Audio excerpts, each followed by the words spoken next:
ہم 20 رکعت تراویح پڑھتے ہیں نا.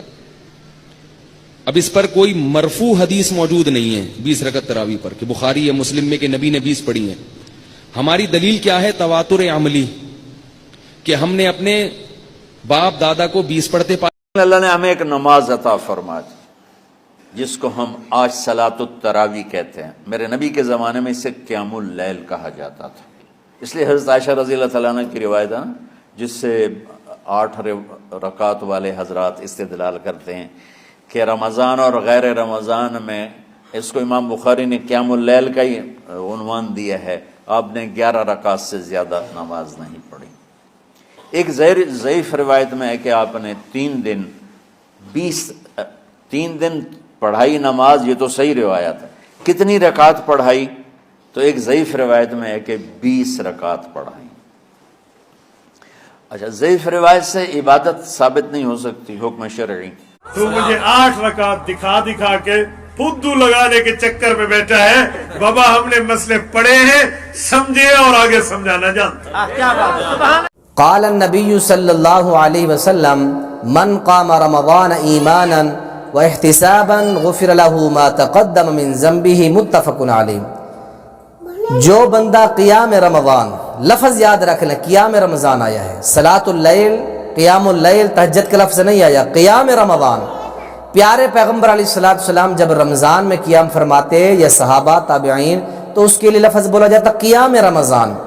جو بندہ قیام رمضان ایمان اور یقین کے ساتھ کرتا ہے اللہ اس کے پچھلے سارے گناہ معاف فرما دیتا ہے.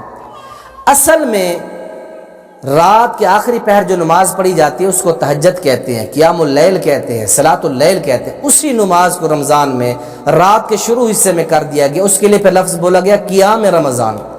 اب بہت سارے لوگ نیٹ پر آ کے میرے جیسے مفتی بن جاتے ہیں، باتیں کرتے ہیں کہ تہجد اور چیز ہے، قیام رمضان اور چیز ہے. اصل دونوں یہ 4 جو نام ہیں ایک چیز کے 4 نام ہیں. سہولت کے لیے اسی تہجد کی نماز کو شروع رات میں کر دیا گیا.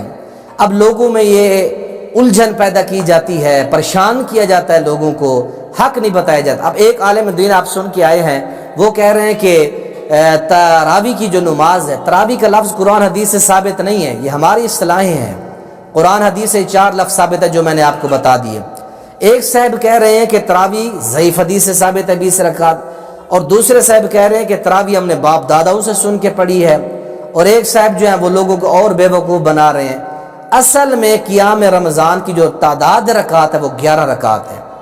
20 والے خود کہہ رہے ہیں کہ ضعیف ہے، باپ داداؤں سے سنا ہے. تو اللہ کا واسطہ ہے آپ دیوبندی رہیں، حنفی رہیں، مسئلہ کہ ابو حنیفہ رحمہ اللہ کے ساتھ آپ چمٹے رہیں، آپ کی اس کے اوپر وفات ہو، آپ حق تو کم سے کم لوگوں کو بتائیں. آپ اپنا مسلک نہ بدلیں، حنفی، دیوبندی، ربڑی، چتروڑی آپ رہیں، لیکن حق تو کم سے کم آپ لوگوں کو بتائیں کہ نبی پاک کا جو قیام رمضان تھا وہ 11 رکعت تھا. آپ اگر رمضان کے علاوہ پڑھتے تو یہی رکعت ہوتی. اما جی عائشہ رضی اللہ عنہ فرماتی ہے، صحیح درجے کی حدیث ہے، رمضان اور غیر رمضان آپ کا جو قیام ہوتا رات کا، قیام تہجد کہہ لیں اس کو، صلاۃ اللیل کہہ لیں، قیام اللیل کہہ لیں، یا قیام رمضان کہہ لیں، 4 لفظ بولے جاتے ہیں. ان کی جو رکعات ہوتی اس قیام کی وہ 11 رکعت ہوتی. صاف اور سیدھا مسئلہ ہے. لوگوں کو الو بنانا، لوگوں کو الجھانا، لوگوں